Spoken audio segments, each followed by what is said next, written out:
আমি একটা মেয়ে হয়ে বলছি, ছেলেরা অনেক ভালোবাসে, কেউ মানুক চাহে না মানুক। এটা একটা আপুর গল্প।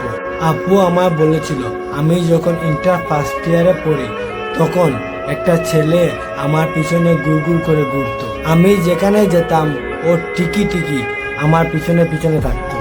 আমরা একই মহল্লাতে থাকতাম। সেই ছোটবেলার থেকে ও আমাকে দেখতে আসছে, আমি ওকে দেখতে আসছি।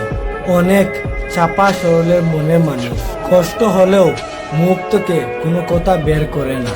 ওই যে একটা কথা আছে না, যে বুক ফাটে কিন্তু মুখ ফাটে না। এমনকি আমি ওকে যখন দাঁড় করে বলতাম কিছু বলবা, ও বলতো না কিছু বলবো না। একদিন আমি ওকে প্রপোজ করলাম আর বললাম, আপনাকে দিয়ে কিছু হবে না, আমি সারাটা জীবন আপনার সাথে থাকতে চাই, আমি আপনার বউ হতে চাই, কখনো দূরে সরাইয়া দেবেন না। জীবনে যা কিছু হয়ে যাক আপনি আমার পাশে থাকবেন, কখনো আমাকে একা ফেলে যাবেন না।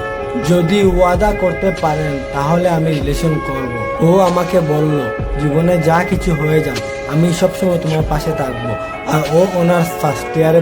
আমাদের সম্পর্কের বয়স যখন 2 বছর, এসবের মধ্যে আমি ওর কথা বলতে ভয় পেতাম, কারণ ও এখন অব্দি পড়ালেখা করছে। চাকরি তো দূরের কথা, কিন্তু ও চাকরি পেতে পেতে অনেক সময় লাগবে, কিন্তু আমার ফ্যামিলি আমাকে হয়তো সময় দেবে না।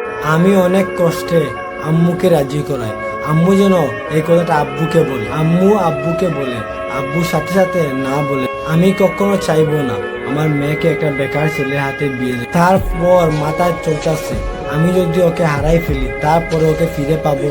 তারপরে আমি ওকে ফোন দিয়ে সব বলে ফেলি। তারপরে বুঝতে পারছিলাম ও কান্না করছে। আমি জানি না আমার বাসা থেকে মেনে নেবে কিনা, কিন্তু পড়ালেখা শেষ করতে করতে আরো 2টা বছর লেগে যায়। আর তবে চাকরি পাবো সেটারও কোনো ঠিক নাই। আর তবে আমি তোমাকে যদি ভালো না রাখতে পারি তাহলে আমি নিজেকে মাফ করতে পারবো না। আমার কাছে তোমার হাসিটা অনেক দামি, আর তোমার যেটা মনে হয় সেটাই তুমি করো। তুমি যা বলবা তাতে আমি রাজি। এটা শোনার পরে একটা মেয়ে কিভাবে তার ভালোবাসার মানুষটাকে ছেড়ে একা থাকবে? আমি একটা কথাই ভাবছিলাম, জীবনটা তো অনেক ছোট, কিন্তু আমি একবার আমার ভালোবাসার মানুষটাকে যদি হারিয়ে ফেলি তাহলে সারা জীবন আমাকে আফসোস করে থাকতে হবে। তারপর আমি বাড়ি থেকে বেরিয়ে এলাম, এসে ওকে ফোন দিলাম। তারপরে ও তাড়াহুড়া করে আমার পাশে আসলো। তারপর ও আমাকে বলল, আমি তোমাকে বিয়ে করব। তারপর ও আমাকে আবার বলল, আমি বলছিলাম না তুমি যা বলবে আমি তাই করব। তবে একটা কথা, আমার সঙ্গে 3 বেলা থেকে 1 বেলা খেয়ে থাকতে হলে তুমি পারবা? আমি সবই পারবো। যার জন্য আমি এত কিছু করলাম তার জন্য আমি সবকিছুই করতে পারবো। তারপরে ওর সঙ্গে আমি ওর বাসায় চলে যাই। তার কয়েকদিন পর আমার বাসা থেকে আমাদের সম্পর্কটা মেনে নিল। প্রিয় মানুষটা যদি ভালো হয় তাহলে ভালোবাসাটা অনেক সুন্দর হয়। ভিডিওটা শেষ করার আগে একটাই কথা বলি, যদি আপনারা ফেসবুক পেজ থেকে এই ভিডিওটা দেখছেন তাহলে ফেসবুক পেজটাকে ফলো করে দেবেন।